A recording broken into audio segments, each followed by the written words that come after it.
अतिवादों का दौर है और हमें अतिवादों के इस दौर में बीच का रास्ता, संतुलन का रास्ता, समन्वय का रास्ता चुनना होगा। हमें कहीं न कहीं अपने समाज के उन अंतर विरोधों के बीच विरोध नहीं बल्कि सामंजस्य स्थापित करना होगा, तभी हम साहित्य में मनुष्यता को बचा पाएंगे। बहुत बहुत धन्यवाद। हमारे बीच उपस्थित हैं रविंद्र भारती विश्वविद्यालय के प्रोफेसर। वैसे तो इतिहास के प्रोफेसर हैं, लेकिन साहित्य में उनकी गहरी अभिरुचि है और काफ़ी कुछ उन्होंने लिखा भी है। अभी हाल ही में आधुनिक भारत का ऐतिहासिक यथार्थ नाम से आपकी एक आलोचनात्मक पुस्तक भी आई है। वागर्ट में उस पर समीक्षा संवाद भी छपा है और काफ़ी चर्चित भी है और बड़े सुचल ढंग से अपनी बात रखते हैं। हमारे जो परिचर्चा का विषय है कि आज का समय और साहित्य, तो निश्चित तौर पर ऐसे कठिन समय में जब समाज संवेदन शून्य हो रहा है, ऐसे समय में आप अपनी रचनाओं के जरिए उन संवेदनाओं को कहीं न कहीं हमारे जीवन का हिस्सा बना रही हैं। बहुत बहुत धन्यवाद। हमारे बीच उपस्थित हैं गंगारतन विदेश के लेखक और बताया जैसा कि अदिति जी ने तीसरा संस्करण आया, तो ये हमारे लिए खुशी की बात है कि हमारे शहर के लोक गायक एक ऐसे कथाकार के रूप में प्रतिष्ठित हो रहे हैं, उनकी पहचान बन रही है जो लोक जीवन के बहुत निकट हैं। और आज के समय में लोक जीवन जो केंद्रवाद से छूटता जा रहा है, ऐसे समय में अगर हम लोक की ओर उन्मुख होते हैं तो निश्चित तौर पर हम अपनी संस्कृति और परंपरा के साथ आगे बढ़ेंगे। तो आपका स्वागत है आदरणीय मृत्युंजय कुमार सिंह। धन्यवाद संजय जी, आदरणीय अरुण कंवर जी, कुसुम जी, मंच को प्रणाम, आप सबको प्रणाम। सबसे पहले तो आभार अरुण जी का, अदिति का, वाणी प्रकाशन का, कि मुझे पता है कितनी जद्दोजहद करनी पड़ी है इनको ज्ञानपीठ से लाकर मेरी किताब को की वर्तनी और तमाम चीज़ें सुधारने में। मैं आभारी हूँ कि आप लोगों ने पुस्तक मेला में हुई ऐसे समीचीन वक्त, इससे बढ़िया और वक्त क्या हो सकता है।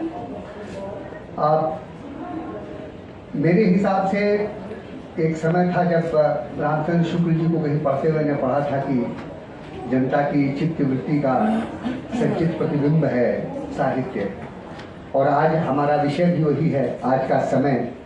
तो समय को तो मैं नियत बिंदु मानता हूँ। समय तो बदलता नहीं, बदल हम जाते हैं। समय छुपता नहीं, समय बीतता नहीं, बीतते हम हैं और समय को दोष देते हैं। समय आज भी जो है वो कल विगत काल हो जाएगा, वो इतिहास हो जाएगा, लेकिन फिर भी वह हमारे भविष्य का वाहक रहेगा। हम लोगों ने जैसे इस साहित्य इसी आज से निकला हुआ कल भी है और विगत कल भी था।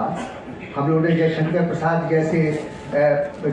प्रसाद जैसे लोगों की कविताओं में यह पंक्ति भी पढ़ी है प्रेम की कि शशि मुख पर घूंघट डाले, आंचल में दीप छुपाए, जीवन की गोधुली में कौतूहल से तुम आए।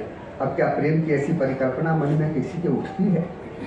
बाजार की हम लोग बात कर रहे थे और उधर धूमिल जी को पढ़ते हैं जब नक्सलवाड़ी, आप लोगों ने नक्सलवाड़ी शायद कविता पढ़ी होगी, तो लगता है जैसे गाली गलौज पर उतर आए हैं। हालांकि मैं भी उनकी कविताओं का बड़ा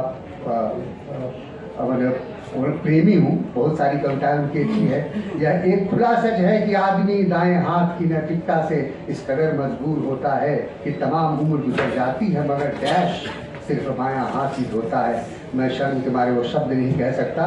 तो हम इन दो अतिशयोक्तियों के बीच जी रहे हैं और इस अतिशयोक्ति के बीच ही ये समय है जो हमें बांध कर रखता है।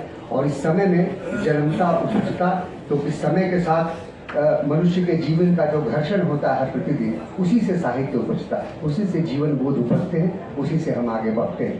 तो मेरा ख्याल है कि आजकल जो युवा पीढ़ी है, मैं अपने को युवा तो नहीं मान सकता किसी हालत में नहीं, लेकिन निश्चित रूप से मैं देखता हूँ, मैं उनके साथ मिलता जुलता भी हूँ। युवा पीढ़ी में कई बार यह प्रश्न उठता है कि वह क्या लिखे, कैसे लिखे। किसी ने मुझे मैसेज किया कि मैं एक कथा उपन्यास लिखना चाहता हूँ लेकिन मुझे समझ नहीं आ रहा है क्या करूँ, आप मेरी मदद करें। मैंने उसको सीधा कहा उपन्यास लिखने की बात तो भूल ही जाओ, सोचो भी मत, क्योंकि अभी तक यदि तुम्हारे मन में कथा न पनपी और कथा को लिखने की का आग्रह जन्म गया, तो इस आग्रह के पहले कथा पनपनी चाहिए ना, वो जीवन बोध हो, भावना पनपनी चाहिए। सुनकर देखो, सुनकर देखो, सुनकर देखो जी, ममता राहुल मोदी बोले, लिखे जितेंद्र जी।